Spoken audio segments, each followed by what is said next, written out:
gentlemen, welcome to ENN on T-Way Road. Brought to you by Security Dodge. Go see Michelle Scalisi and Come get some. yeah. And out of the gate, some breaking news. Chris Sale scratched from Game 2 with back spasms for the Braves. No way. No way. That is, yes, he has been scratched, Oh, my Michael. goodness. So it has been a topsy-turvy day for the Atlanta Braves, and now they'll have to do it in Game 2 without Chris Sale. God. Now, fortunately, Well, you should still be able to win a game that the Mets don't need to win.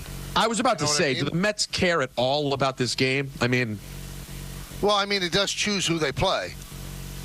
I don't think you mail it in because that looks bad. You know, you want to do you want to honor the game, but you also don't want to hurt yourself. But you only have 28 guys, right, Michael? It's a 29 because you don't have the extra guy. No extra guy in September. No extra guy in September. So you got 28 guys. Somebody has to play. So people don't want to embarrass themselves, Peter, and purposely strike out. But your head's not in the game. You're not going to be as engaged as the Braves are. So you would think that's a distinct advantage to Atlanta. But the Mets just can't mail it in and, play a bunch of scrubs.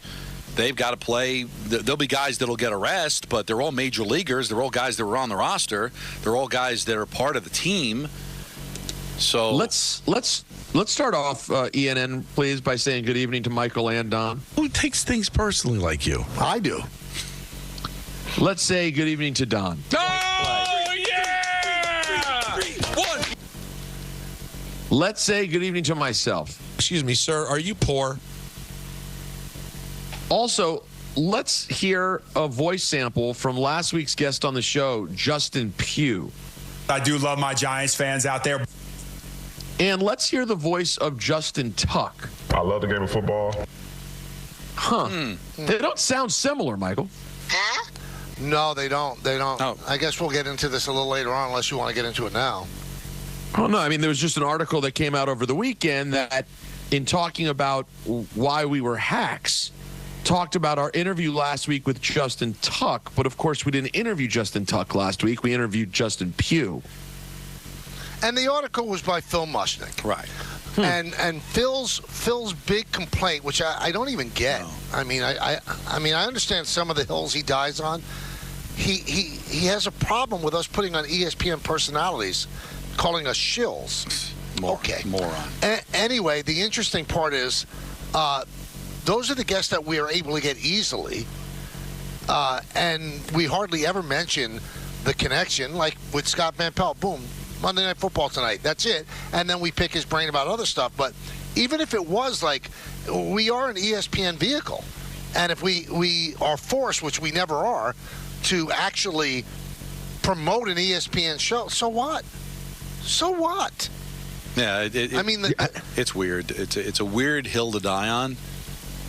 It's moronic. But I expect nothing less. But you know what gets me, Peter? I'm glad you played the cuts. Because there's one of two things that happen. So Phil has these sycophants that actually listen to things and can't wait to call him. Phil, you can't believe it. So somebody might have called him and told him that was Justin Tuck on Kay's show. Well, there's a couple of things. Can we play the cuts here? Here's Justin Tuck. This is what Justin Tuck sounds like. I love the game of football. All right. And here's Justin Pugh. I do love my Giants fans out there. Now, in the story, he says that Justin Tuck has an ESPN show. He doesn't. Says that he is a defensive lineman, which he is. Now, Justin Pugh does have an ESPN show. He's an offensive lineman. So it's a hack job no matter what. Justin Pugh is white and Justin Tuck is black. Right. So if, Phil, you are actually listening, I think there's a little buzz off the fastball there. You might have to consider it might be time for you to actually get that wrong. Here's the thing that I don't understand, guys. We talk extemporaneously for 3 hours a day, and then I throw a game on top of that. We're going to make mistakes. I mean, we're not perfect. But when you're writing, you have a delete button. You can actually check out your facts. And to put that in the news, this is the second time he's done that. Remember the other time he did it? Accused me of saying something when it was Peter? Yeah. Oh, yeah. That just happened, sure. Michael. Yeah, it just happened. I mean, Wow, how do we believe anything you're writing then? There's losing your Forget fastball. about us. There's losing your fastball, and then there's just rolling it to home plate. Now, if there was any talent and any ability to function, I'd give him the benefit of the doubt. Justin, Pugh, Tuck, both 4 letters. All right, maybe there's a little bit of confusion. Something got crossed or whatever. But, again, talentless hacks do not get any break from me. Now, this is Don LaGreca saying, and I know Michael doesn't want to go there, but I will. No ability. 0. Why the Post hired him, I have no idea. He must have naked pictures of Murdoch or something, because he is awful at what he does. He's always been awful at what he does. And you know what? Write about me all you want. Dog crap is going to fall on it because nobody reads you. Awful. Listen, I'm terrible at what I do, but you know what? There's a few people that think I'm okay. No one thinks you're good. I would just retire and just pretend I never did it. Tell people I pump gas for a living, because at least those people have a skill. Well, let's get into ENN, everyone. We got to start out. We have not made one mention of this, something that on a normal day without so much happening would have definitely already been discussed. But the sports world and the world at large lost a by all accounts, a wonderful man. Dikembe Mutombo passed away at 58 years old. The Basketball Hall of Famer, famous for so many things, including that finger wag, all the blocks. Michael will always remember, of course, the huge upset, him holding the ball on the floor when Denver beat Seattle in that first round, that massive upset. Just an all-time great defensive player in the league. His family revealed a couple of years ago that he was undergoing treatment in Atlanta for a brain tumor. According to Adam Silver in the NBA, he died surrounded by his family. Silver said, quote, Dikembe Mutombo was simply larger than life. On the court, he was one of the greatest shot blockers and defensive players in the history of the NBA. Off the floor, he poured his heart and soul into helping others. He was the league's first global ambassador, and according to Silver, he was a humanitarian at his core. He loved what the game of basketball could do to make a positive impact on communities, especially in his native Democratic Republic of the Congo and across the continent of Africa. Guys, I remember him so well from the second he got to Georgetown when I was a kid. And, of course, just an unbelievable career and, by all accounts, a wonderful man. Rest in peace to Dikembe Mutombo. Yeah, really sad. 58 years old. And but he's been battling this for a while, and just really sad. You see that pop up on your mentions, you go, wow, what? And, yeah. Rest in peace. Yeah, he was a Knick for 65 games. He was a net 2, bounced around. But the two things that pop into my head in celebrating his life, because there's not too many defenders and shot blockers that almost became household names, Peter. That's a great point, Tom. That Geico commercial, which was hilarious, and seeing that go around social media has made me feel better about it. And his play, he just loved the game, and everybody loved him, and just so sad to lose him that early. Let's stay with basketball for a second, because again, on a normal day, we would have done the whole show about the fact that it's being reported that Karl Anthony Towns is a New York Knick, though the deal is not finalized. Dante DiVincenzo and Julius Randle heading out to Minnesota, with Cat coming here. Let's hear. Alan Hahn spoke to our own Ty Butler about this trade and whether or not the Knicks now match up better with the Sixers and the Celtics with Karl Anthony Towns. The Knicks are better with Karl Anthony Towns on their roster because they match up better with Boston and Philadelphia. They match up better now with Embiid and with Porzingis. And his ability, Karl Anthony Towns' ability in catch and shoot threes, his shooting percentage on catch and shoot is critical when you consider there's going to be a lot of that in this offense with Jalen Brunson. And he is over 40%, which is better than Kristaps Porzingis. And Embiid doesn't do the catch and shoot stuff. That's not his game. His game is give me the ball and I'm going to kind of be the offense, right? And they're going to have to figure all that out with Paul George and Maxey. But what I'm saying about matching up is the first thing to talk about. Well, I think they're better. so many people are upset because Julius Randle kind of started this turnaround for the Knicks, and I understand. I was actually more of a Randle fan than most people, but it's weird. Most fans are upset about DiVincenzo, and the Timberwolves would make the deal without DiVincenzo because they tried to sign DiVincenzo before he signed with the Knicks, so they were not doing this deal without Dante being in the deal. And the only thing that hurts the Knicks on this is I think they're a better five-man starting team, but the bench got a little weaker. So people on the bench like Deuce McBride, they're going to have to step up and be great. They're going to have to be better. They're going to have to be better off the bench because, Dante DiVincenzo was outstanding. He was. So their bench is not as strong as it was. Because he was built for the way the game is now. How many games did we watch him just dominate from three? And but you got to give to get. You're not going to get these types of players for nothing. But they did lose a little to gain what you hope to be a lot. We have to give credit, though, to Leon Rose and his front office. What they have done in flipping the image of this franchise in 5 years is just extraordinary. They are now a legitimate championship contender, and they have legitimate superstars on their team. Well, that's the thing. And, like, Knicks fans, we'll get time this week to talk about this more once it gets finalized. I saw how upset people were on Friday night, and I immediately related, Michael, because of the Marcus Smart trade.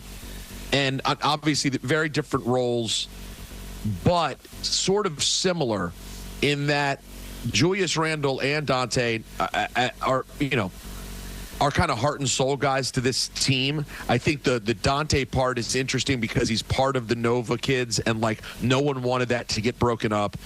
Julius Randle, who fans seem to have a mixed relationship with in terms of the way that he played. Like sometimes they loved him, sometimes it was the Randle handle driving them crazy. You couldn't count on him for a big shot late in a game, but he was this lunch pail New York Knick who they loved. And I think there was a lot of emotion about losing them because of what they represented. And I reminded Knicks fans, like I was super in my feelings about Marcus Smart. He was the heart and soul player of that Celtics team, and then he was replaced by a better option, and they won a championship the next year. These are the moves that big boy teams make. I understand people thinking Cat is soft, and they think that they lose some strength because of that, and that's a real conversation to be had. But also, you guys wanted another big star. I'm sorry, I like Randle. In terms of like actual big-time legit offensive star, I'm taking Cat over Randle. And one thing that Randle does, which runs counter to what Brunson does, he chews up, time in the paint. And that takes away the drive to the hoop and the dish by Brunson. That's not going to happen. And he likes Anthony Towns. And Michael, and Randle likes the ball in his hands. And Towns doesn't need it because he's catch and shoot. But if there is a negative, and I thought about it after the deal, was how much of the Patrick Beverley stuff from a little while ago, being soft, never, not helping out his teammates. Is that something that should be concerning to anybody? Now the game isn't all about that. It's not hockey, but there is. Well, I mean, who knows him better than Tibbs, Don? I know exactly. So, but we do remember that element of toughness that we saw in the Philadelphia series. So there are times where you need to step up. And I listen, Patrick Beverley's got his opinion. That is something, when Peter brought it up, it's been bouncing around a little bit. So I just thought about that. If you were weigh pros and cons, how much of a con is that, Michael? I think that this team is tough enough with Hart and Brunson. I mean, they're very tough players. And let's not forget, not only did this offseason did they get Cat, but they got Mikal Bridges, who's great. Yeah. He's a great player. So they have improved, I think, much. Now, I wouldn't say exponentially, but they've improved a great deal over a team that had a chance to go all the way, if not for injuries last year. And can I just say this to the Knicks fans, super emo about the Nova thing? You still have three. Right. You lost. They lost one, but they got a better one. I mean, all due respect, Dante's probably the worst of the four. And I know you want to have it all be perfect and it be this cute story, but what would you rather have? The Villanova Wildcat Knicks, who get bounced in the second round? Or you lose one of them and have a chance to compete for a championship? I'm sorry. Put on your big boy pants, Knicks fans, and go be a real contender. You deserve it. You're more than a cute story with Villanova players. You're trying to compete for a title. I heard a little negative on Bart and Hahn, but I think Knicks fans have to realize this is not the same old Knicks where, like, every big deal comes with some caveat, something's going to go wrong. It's a different world now. But they make smart moves. The moves they make work. There's strategy to it. It's not passion. What do the fans want? They didn't make this move because he's a local kid. They made this move because they know the player. They know what works. This is why, with Hartenstein gone, this is the guy they went out and got. It's all part of a plan. They have a plan, guys. That's what you got to be excited about. Now, we'll see if it ends up working, but this is not throw stuff up against the wall, see what works. They know what they're doing. Think about All this. right, They gave up 5 first-round draft picks, right? Mm-hmm. 5 first-round draft picks for Mikal Bridges. They only had to give up 1 in this deal. And you could say Karl Anthony Towns is better than Bridges. And Bridges, I think, is great. It's going to be, and by the way, this is the crazy thing. As good as this team has been, they're now also a whole new look next year, but with the best pieces that they'd had previously. Guys, a lot of that run late last year, Randall wasn't around for too. We haven't fully seen how Randall gels completely with the Brunson Hart Knicks. So, I think this is right before he got hurt, they were 14-2 with him. So he looked like he was a fit. It looked like it was going to be a fit. I still had questions about in the long term, in big moments, how it would work out, having him and Brunson. But I guess now we'll never know. I had a lot of football stuff to get to. I'll have to save it for the NFL yesterday. Next hour, that'll do it for ENN, brought to you by Security Dodge. Shop 24/7 at securitydodge.com during their Ram Power Days. That was really, really good. And to open up with breaking news. How about that? Come on, it was a full ENN. Come on. I mean, you're really getting good at this. Thank you. It took time, but I'm here. Yeah. Don, how about some BetMGM, my friend? Well, New York football fans are